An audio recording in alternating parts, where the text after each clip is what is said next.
മണ്ഡലപൂജയ്ക്ക് ശബരിമല അയ്യപ്പന് ചാർത്താനുള്ള തങ്കയങ്കി വഹിക്കുന്ന രഥത്തിന് ഒരു ചരിത്രമുണ്ട്. കാലങ്ങളായി കോഴഞ്ചേരി കൊച്ചിയിരത്ത് തങ്കപ്പൻ ആചാരിക്കായിരുന്നു രഥം നിർമ്മിക്കാനുള്ള നിയോഗം. സ്വന്തം ജീപ്പ് രൂപം മാറ്റം വരുത്തിയായിരുന്നു രഥമാക്കി ഉപയോഗിച്ചിരുന്നത്. ഒരിക്കൽ മോഷണം പോയ വാഹനവും പിന്നീടുള്ള തങ്കയങ്കി ഘോഷയാത്രയും അയ്യപ്പന്റെ അനുഗ്രഹത്തെ സൂചിപ്പിക്കുന്ന കഥയാണ് കൊച്ചിയിരത്തുകാർക്ക്.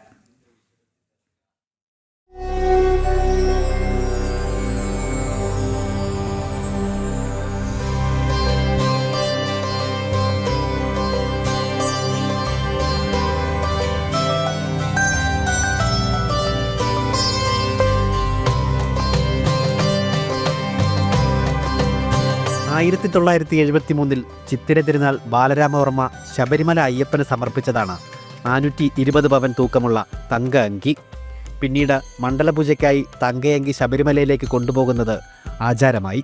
ആദ്യ കാലഘട്ടം മുതൽ തങ്കയങ്കി വഹിക്കാനുള്ള രഥം നിർമ്മിക്കാൻ കോഴഞ്ചേരി കൊച്ചിയിരത്ത് തങ്കപ്പനാചാരിക്ക് നിയോഗം ലഭിച്ചു. തൻ്റെ ജീപ്പ് മുകൾ ഭാഗം അഴിച്ചുമാറ്റി കോട്ടയത്ത് കൊണ്ടുപോയി രൂപമാറ്റം വരുത്തിയായിരുന്നു രഥമാക്കി മാറ്റിയിരുന്നത്. ഒരിക്കൽ തിരുനക്കര ക്ഷേത്രത്തിൻ്റെ വടക്കേ നടയിൽ നിന്ന് രാത്രി ജീപ്പ് മോഷണം പോയി. പിറ്റേന്ന് പുലർച്ചെ രഥമൊരുക്കി ആറന്മുളയിൽ എത്തിക്കണമായിരുന്നു. മനമുരുകി അയ്യപ്പസ്വാമിയെ പ്രാർത്ഥിച്ച തങ്കപ്പനാചാരി ജീപ്പ് തിരികെ കിട്ടിയാൽ വീട്ടിൽ വെച്ച് തന്നെ സ്വന്തമായി ഇനി മുതൽ രഥം തയ്യാർ ചെയ്ത് എത്തിക്കാമെന്ന് പ്രാർത്ഥിച്ചു. അത്ഭുതമെന്ന പോലെ പുലർച്ചയ്ക്ക് മുൻപായി കഞ്ഞിക്കുഴിക്ക് സമീപത്തു നിന്ന് ഉപേക്ഷിക്കപ്പെട്ട നിലയിൽ ജീപ്പ് കണ്ടെത്തി.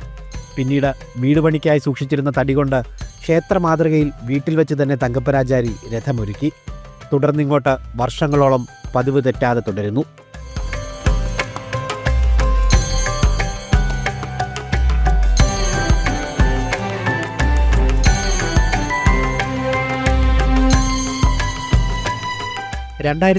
വരെ തങ്കപ്പനാചാരി തന്നെ തങ്കയങ്കി ഘോഷയാത്രയ്ക്ക് രഥം തെളിച്ചു.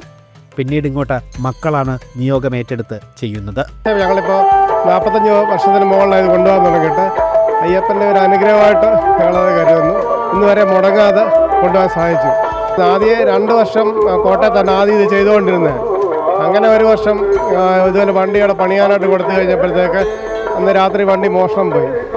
പിറ്റേ ദിവസം 5 മണിക്കപ്പുറം തിരിച്ചു കിട്ടാമെങ്കിൽ ശബരിമല മാതൃകയിൽ ഈ രഥം ചെയ്തുകൊണ്ട് പോകണമെന്ന് അച്ഛനൊരു അയ്യപ്പനെ മനസ്സുകൊണ്ട് പ്രാർത്ഥിച്ചു.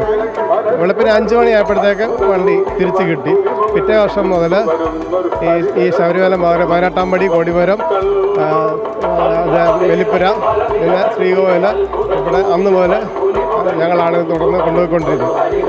ക്ഷേത്ര മാതൃകയിൽ 18-ാം പടിയും കൊടിമരവും ഉൾപ്പെടുത്തി പുഷ്പങ്ങളും ദീപങ്ങളും കൊണ്ട് അലങ്കരിച്ചാണ് രഥം തയ്യാറാക്കുന്നത്. 4 ദിവസങ്ങൾ കൊണ്ടാണ് തങ്കയങ്കി രഥം ആറന്മുള പാർത്ഥസാരഥി ക്ഷേത്രത്തിൽ നിന്ന് ശബരിമലയിലെത്തുന്നത്.